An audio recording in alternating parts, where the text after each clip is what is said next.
3. Am I going to sit there and argue with you over we had steak 2 days ago, I want chicken? B. I'm going to be spicy all of the time. I don't care if I'm single or not. C. I think that the foundation is how you were brought up. 3 Black Chicks on the KUDZUKIAN Network.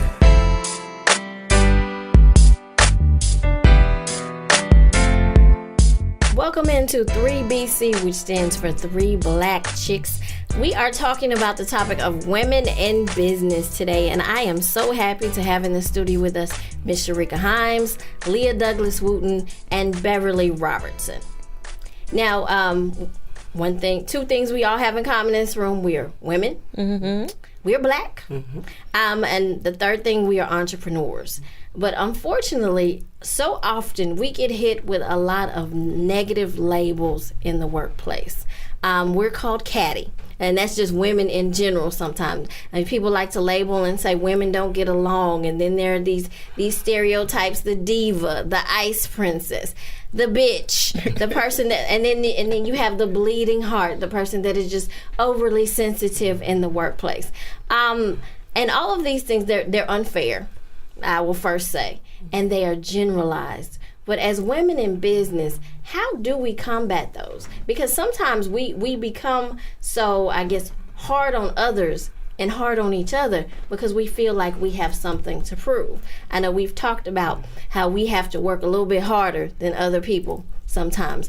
But how do we stop from falling into these stereotypes and becoming labeled as someone that we don't want to be? One of the things I would say is when you hear them, call them out. And call people to the table. Don't allow them to talk in that way, because to me that demeans other women. And one of the things I've learned, lately I have an objective of really bringing millennials into the organization, into trust marketing, and really helping them to understand what they must do as they try to advance their careers. Because one thing I've learned in dealing with staff, and particularly black women, is they don't know what they don't know. And we're not teaching in school and in many of our homes, even middle-class homes, the important values that help women to be successful. So if you're new into the marketplace and your friend said so-and-so was this way, and you chime on in, yeah, girl, she probably is. I know I saw her the other day and she looked like she thought she was something. So we're feeding and perpetuating myths and stereotypes that aren't true.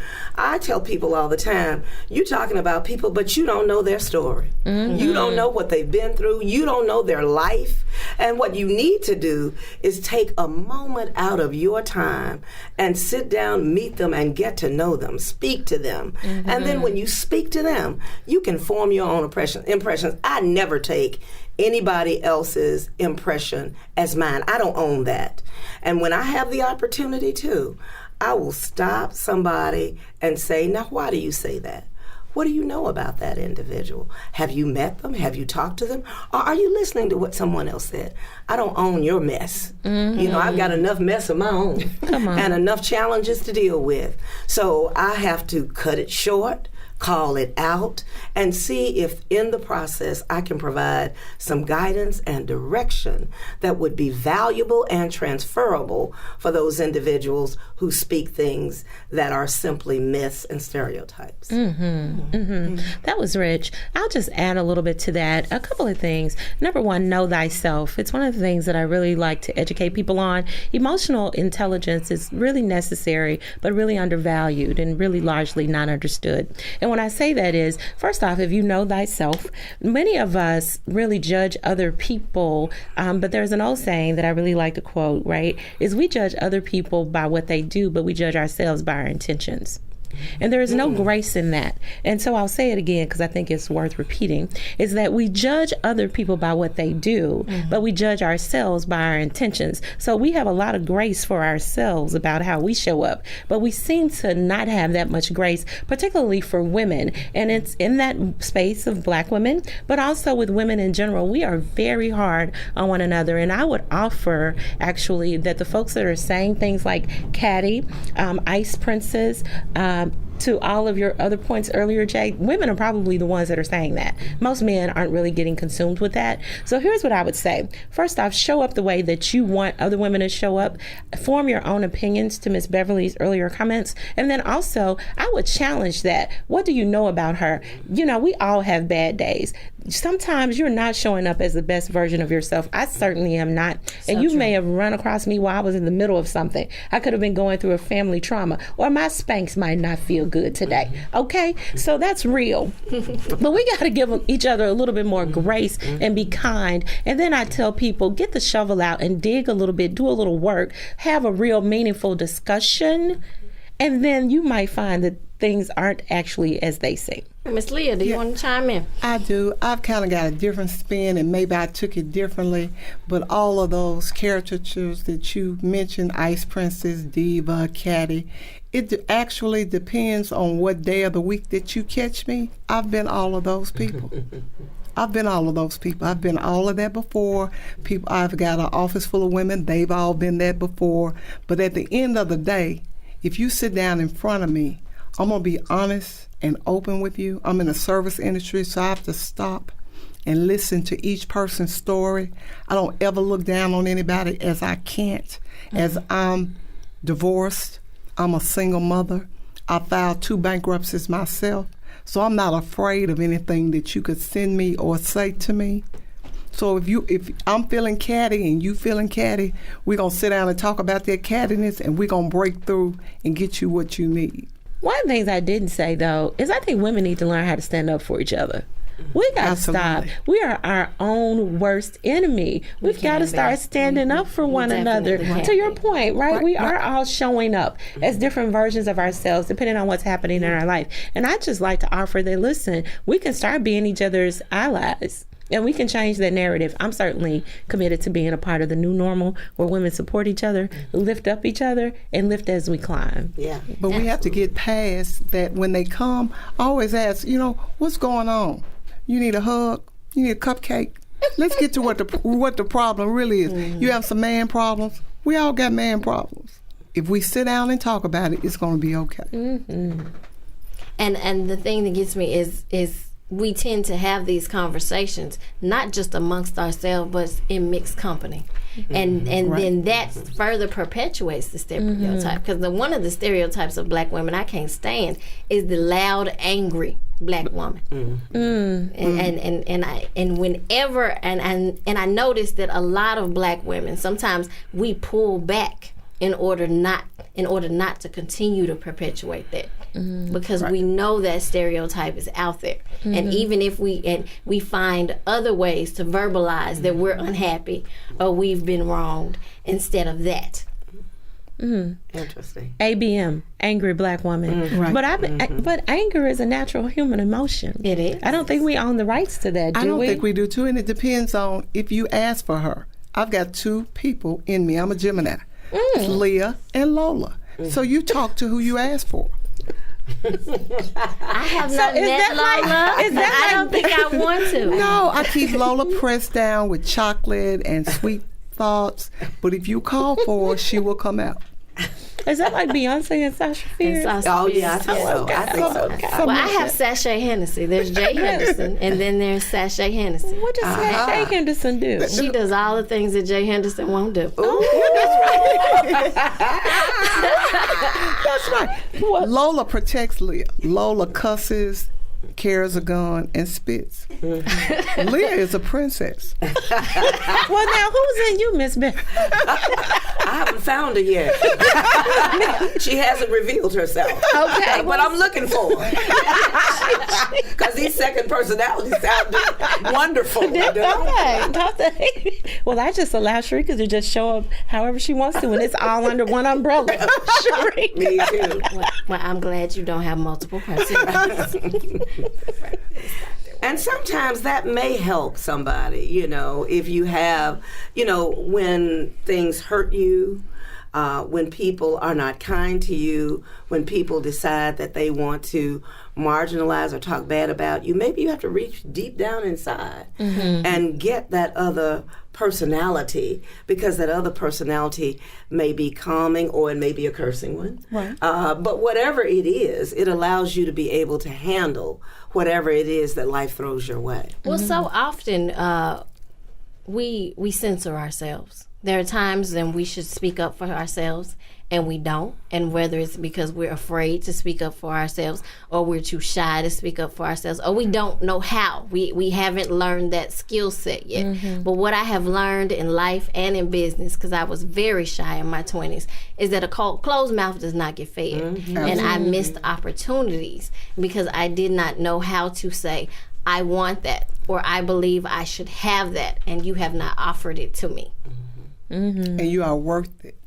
True. I try to teach my daughter, don't ever be afraid to ask for what you want or what you need, because you're worth it. Absolutely. And if you don't ask for it, you will never get it. And sometimes women don't know how to ask. They don't know. When women go into jobs, I know often when people are offered promotions, you offer a guy a promotion if the salary range and compensation is not what he expects.